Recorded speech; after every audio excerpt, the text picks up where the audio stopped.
Hi, and welcome to Canyon PD's Tip of the Day, where educators get tips, tricks, and ideas that serve, support, and inspire their students. Today, we're looking at creating video-based lessons with Edpuzzle. Let me show you how it works. Here's my homepage. I happen to teach STEM, so my videos that are trending are videos from Edpuzzle that are trending in STEM.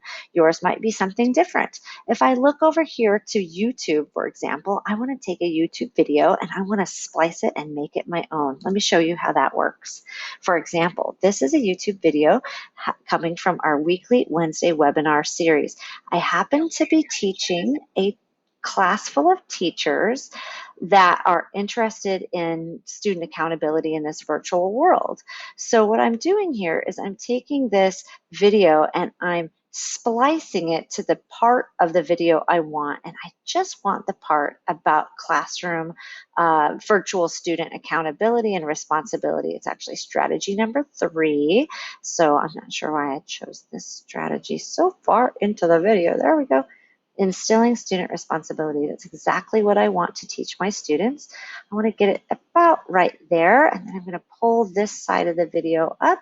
I'm taking a video that's about 49 minutes, and I'm splicing it down just to be about, oh, look at that, 2 minutes and 39 seconds. So there is my video that I want, and I can go ahead and click Add Cut. That's the cut that I want. I'm going to click over here to show you some more tools. You can do a voiceover. Let's say, for example, in the middle of this video, you want your voice to show up. You can put this little scrubber piece here anywhere you'd like in the video, and you can voice over your own voice. That's an option. You also can add questions. Check this out. I can add multiple choice, open-ended, or a note. I can just ask a question right here. What is the most important concept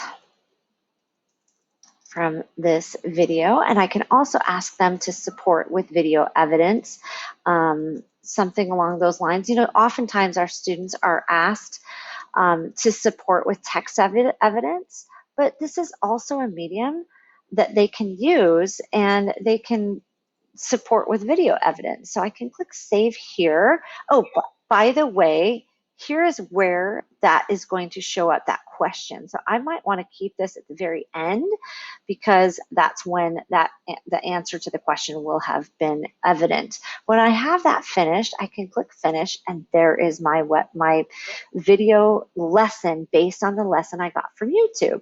So here is where my open-ended question will ask it 2 minutes and 19 seconds. I can assign this, edit, duplicate, delete. I'm going to go ahead and assign this. Let's say I have a class. I went ahead and created a sample class, and I can assign that to my students now. I can assign it later. I can prevent skipping by keeping this on, or I can let them watch the video in full. I can also turn on closed captions so they can read as well as hear the video.